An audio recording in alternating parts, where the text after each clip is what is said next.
Welcome student. इस session में हम लोग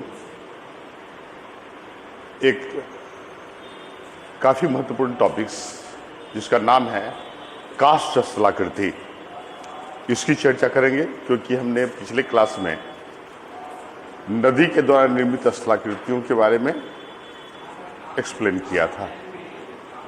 कास्ट स्थलाकृति से जो प्रश्न आएंगे वो है क्या, टेक्निकली आप समझिए कि यदि नदी का प्रवाह पृथ्वी के सतह पर हो तो उसे सतह माने उसे हम सरफेस ड्रेनेज पैटर्न के नाम से जानते हैं। ओके, लेकिन जब नदी के जल भूमिगत होकर प्रवाहित होने लगे तो उसे हम सब सरफेस स्ट्रीम, सब टेरेनियन स्ट्रीम के नाम से पुकारते हैं। क्लियर हुआ ना? तो कास्ट स्थलाकृति मुख्य रूप से भूमिगत जल या फिर उपसतही प्रवाह प्रणाली के द्वारा निर्मित स्थलाकृतियां हैं। गेटिंग वाला मतलब नदी के द्वारा, नदी के जल के द्वारा निर्मित स्थलाकृति आप इसको कह सकते हैं। अब प्रश्न उठता है कि आखिर कास्ट, ये जो टर्म हम लोग यूज कर रहे हैं KARST, karst, right, landform, karst स्थलाकृति। ओके, कास्ट स्थलाकृति ये है क्या, इस शब्द का ओरिजिन कैसे हुआ, राइट, और इसका अभिप्राय क्या है, राइट, और इसमें कौन से स्थलाकृतियां शामिल होती है। तो देखिए, कास्ट यूगोस्लाविया का एक प्रदेश है जहां चूना पत्थर के चट्टानों की अधिकता है। गेटिंग वाला, वहां मतलब यूगोस्लाविया के कास्ट प्रदेश में सब सरफेस स्ट्रीम और सब टेरेनियन स्ट्रीम और भूमिगत जल ने, है ना, कुछ स्पेसिफिक लैंडफॉर्म का फॉर्मेशन किया है।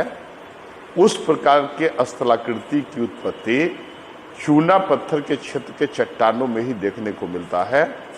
तो उस स्थान के समानता के आधार पर विश्व के किसी भी चूना पत्थर के क्षेत्र में उपसतही प्रवाह प्रणाली के द्वारा निर्मित स्थलाकृतियों को हम कास्ट स्थलाकृति के नाम से जानते हैं। क्लियर हुआ ना? स्पष्ट है कि कास्ट स्थलाकृति का अभिप्राय है कि चूना पत्थर के क्षेत्रों में, लाइमस्टोन रॉक के क्षेत्र में, है ना, उपसतही प्रवाह प्रणाली के द्वारा बनने वाले स्थलाकृति। क्लियर होगा ना? है ना, कास्ट प्रदेश में उपसतही प्रवाह प्रणाली के द्वारा बनने वाले स्थलाकृति जो है वही बेसिक रूप से कास्ट लैंडफॉर्म या कास्ट स्थलाकृति के नाम से पुकारा जाता है। क्लियर हुआ ना? अब देखिए, आप जान गए कि पर्टिकुलरली यह प्रक्रिया क्या है, और आपको बतला दें कि कास्ट प्रदेश में जो नदी है वो कोरोजन प्रक्रियाओं के द्वारा, मतलब केमिकल प्रोसेस के द्वारा इरोजन का काम करती है।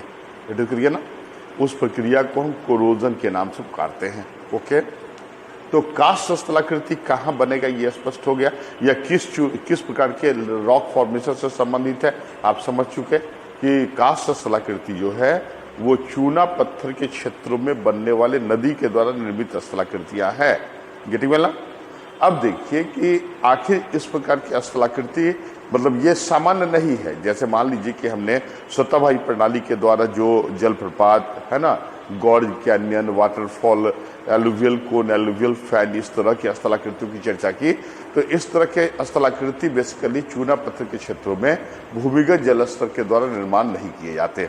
ओके, यदि प्रश्न आता है कि डिस्कस कास्ट लैंडफॉर्म या भूमिगत जल के द्वारा बनने वाले स्थलाकृतियों का वर्णन करें या उपसतही प्रवाह प्रणाली के द्वारा निर्मित स्थलाकृतियों की व्याख्या करें, तो then you will have to write the same answer. Getting वाला? अब देखिए कि कास्ट जो स्थलाकृतियां हैं वह, यह तो स्पष्ट हो गया कि कास्ट स्थलाकृति निश्चित रूप से चूना पत्थर के क्षेत्रों में निर्मित स्थलाकृतियां हैं और इसकी उत्पत्ति जल के द्वारा होते हैं। गेटिंग वाला? लेकिन क्या प्रत्येक स्थितियों में, प्रत्येक चूना पत्थर के क्षेत्रों में इस प्रकार की स्थलाकृति के जनन या निर्माण संभव है? तो आपको बतला दें कि कुछ ऐसे कंडीशन है, कुछ ऐसे, है ना, ये कंडीशन है ना, दशा है जिसमें कास्ट स्थलाकृति का विशेष रूप से निर्माण होता है।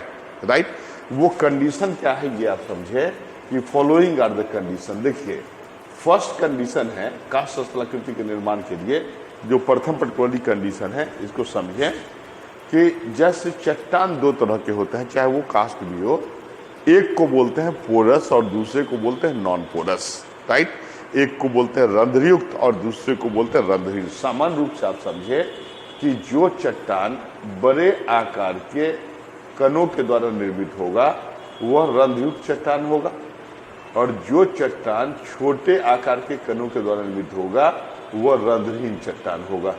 गेटिंग बोला, रंध्रहीन चट्टान। दोनों में बेसिक डिफरेंस हो गया कि एक रंध्रयुक्त चट्टान है और दूसरा रंध्रहीन चट्टान। ओके, क्यों पर्टिकुलरली, क्या कारण है? तो रंध्र इसलिए है कि बड़े क्रिस्टल हैं तो उसके मध्य के स्थान में छिद्र है जिससे होकर वाटर पर्कुलेट कर सकता है। लेकिन जो रंध्रहीन चट्टान है वो सूक्ष्म कणों के द्वारा निर्मित चट्टान है और उसमें जल का प्रवेश समान रूप से नहीं होता।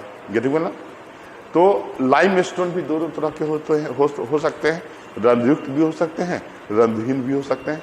तो जो लाइमस्टोन रंध्रयुक्त है यहाँ कास्ट लैंडफॉर्म का फॉर्मेशन नहीं होगा। कास्ट लैंडफॉर्म के फॉर्मेशन के लिए महत्वपूर्ण दशा है, महत्वपूर्ण कंडीशन है कि चूना पत्थर के चट्टान रंध्रहीन हो। क्लियर हुआ ना? राइट, रंध्रहीन हो, क्योंकि यदि चूना पत्थर के चट्टान रंध्रयुक्त होगा तो जल की स्थिति में ये कोलैप्स कर जाएगा, धसान उत्पन्न होगा और कोई विशेष स्थलाकृति के फॉर्मेशन नहीं होंगे। तो फर्स्ट दशा, फर्स्ट एसेंशियल कंडीशन चूना पत्थर के क्षेत्रों में बनने वाले कास्ट स्थलाकृति के लिए है कि चूना पत्थर के चट्टान रंध्रहीन हो। दूसरी दशा जो है, दूसरी कंडीशन जो पर्टिकुलरली है ना, कि चूना जो रंध्रहीन चट्टान है उससे बहुत सारे ज्वाइंट या क्रैक पाए जाते हों, इसको हम ज्वाइंट या क्रैक कहते हैं। देखिए क्यों इसकी आवश्यकता है, क्योंकि प्रवाहित होने वाले जल इन्हीं क्रैक पर के एलोंग सबसे पहले अपर्दन करता है ना, इन्हीं क्रैक के एलोंग सर्वप्रथम अपर्दन करता है। क्लियर हुआ ना? तो इस क्रैक के एलोंग अपर्दन के द्वारा वह भूमि के अंदर प्रवेश करता है। राइट, क्योंकि आप जान चुके हैं कि ये रंध्रहीन है और रंध्रहीन चट्टान हार्ड होते हैं, उसमें छिद्र नहीं होते हैं, जल का प्रवेश संभव नहीं है। गेटिंग बोला। तो फर्स्ट कंडीशन है कि चूना पत्थर के चट्टान रंध्रहीन हो, और दूसरे कंडीशन है कि it should have several joint, संधि क्रैकिंग ज्यादा आदि हो, because the joint provide the site for effective erosional activity. Clear हुआ ना? देखिए तीसरी दशा जो है कि चूना पत्थर के चट्टान की मोटाई काफी अधिक हो, थिकली बेडेड। गेटिंग बोला, ये पर्टिकुलरली काफी यदि पतला है तो ऐसी स्थिति में कास्ट लैंडफॉर्म का फॉर्मेशन संभव नहीं है, इसकी मोटाई काफी अधिक होनी चाहिए। तो ये थर्ड कंडीशन है कास्ट लैंडफॉर्म के निर्माण के लिए। चौथी जो स्थिति है कि उस क्षेत्र में जो कास्ट लैंडफॉर्म है या कास्ट जो चट्टान है उसके ऊपर है ना परतदार सतह होना चाहिए, थिन सेडिमेंट्री लेयर। गेटिंग वाला, ये पर्टिकुलरली नेक्स्ट चौथी महत्वपूर्ण कंडीशन है। और पांचवें महत्वपूर्ण कंडीशन है कि चूना पत्थर के क्षेत्र में जो जल हो, जो वाटर हो, है ना, should be mixed with CO2। Right, the water should contain adequate amount of CO2, मतलब जल में पर्याप्त मात्रा में कार्बन डाइऑक्साइड उपस्थित हो। यदि जल में पर्याप्त मात्रा में कार्बन डाइऑक्साइड उपस्थित होते हैं तो यह जल काफी सक्रिय होता है और ऐसे जल को कोरोसिव वाटर के नाम से जानते हैं, और यह चूना पत्थर के क्षेत्र में प्रभावी रूप से अपर्दन का कार्य करता है। क्लियर ना? तो क्या कंडीशन है ये समझ में आ गया। Following are the condition. First condition है कि फिर आप समझ लें कि ये रंध्रहीन चट्टान हो। सेकेंड, इस पे ज्वाइंट हो, इसकी मोटाई अधिक हो। गेटिंग वाला, इसके ऊपर थिन सेडिमेंट्री लेयर हो। ओके, और इस प्रदेश में पाए जाने वाले जल में पर्याप्त मात्रा में CO2 उपस्थित हो। ऐसे जल सक्रिय होते हैं और इसे प्रभावी अपर्दन करने में सक्षम होते हैं, और ऐसे जल को कोरोसिव वाटर के नाम से जाना जाता है। क्लियर हुआ ना? तो इन दशाओं की स्थिति में ही कास्ट स्थलाकृति के बेटर निर्माण हो सकते हैं, बेहतर पर्टिकुलरली उद्भव और विकास हो सकते हैं। गेटिंग वेल ना? क्या कंडीशन है ये समझ में आ गया ना? इन स्थितियों में ही कास्ट लैंडफॉर्म के बेहतर निर्माण हो सकते हैं। अब देखिए कि कास्ट स्थलाकृति के हम उदाहरण दें आपको, कि सपोज करें कि पृथ्वी का यह सतह है। गेटिंग वेल ना? और इस पर बहुत सारे ज्वाइंट हों। Right, it should contain several joint. हमने कहा है कि joint provide site for effective erosion. तो जब जल का प्रवाह होगा तो इस ज्वाइंट पर अपर्दन होगा। गेटिंग वेल, इस ज्वाइंट के एलोंग अपर्दन के कार्य होंगे और ज्वाइंट के एलोंग अपरदन के कारण परिणाम ये होगा कि यह जो क्षेत्र है ज्वाइंट के पास इरोजन अधिक होगा।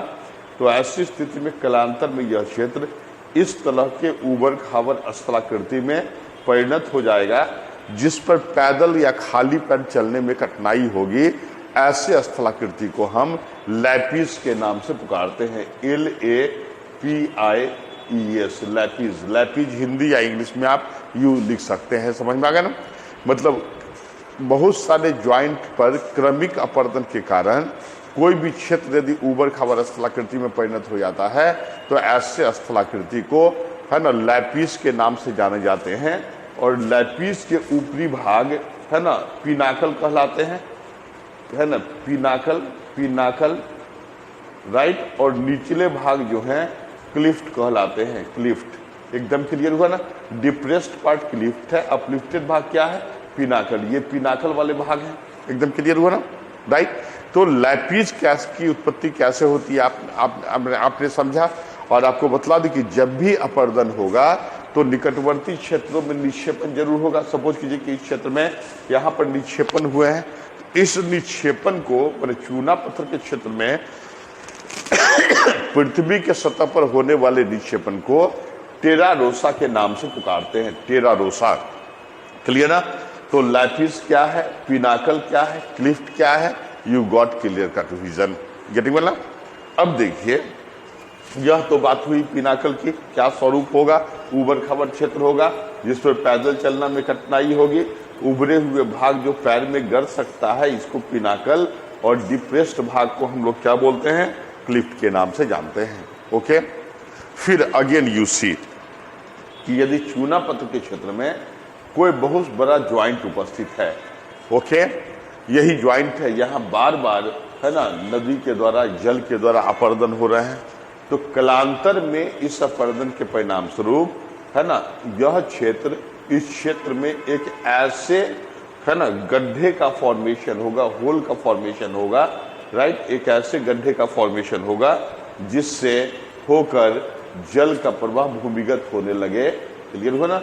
जिससे होकर जल का प्रवाह भूमिगत होने लगे, और ऐसे छिद्र को सिंक होल के नाम से, सिंक होल के नाम से पुकारते हैं, है ना, सिंक होल के नाम से पुकारते हैं।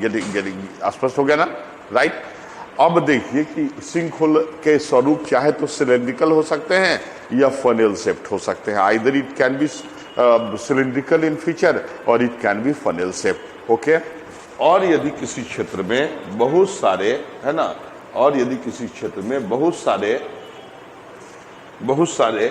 है ना, सिंक होल उपस्थित हों, राइट, तो ऐसे स्थलाकृति को सामूहिक रूप से सिंकिंग क्रीव, SINKING क्रीव, CREEV के नाम से पुकारते हैं। सिंकिंग क्रीव मतलब सिंकिंग क्रीव is the collection of several sink whole.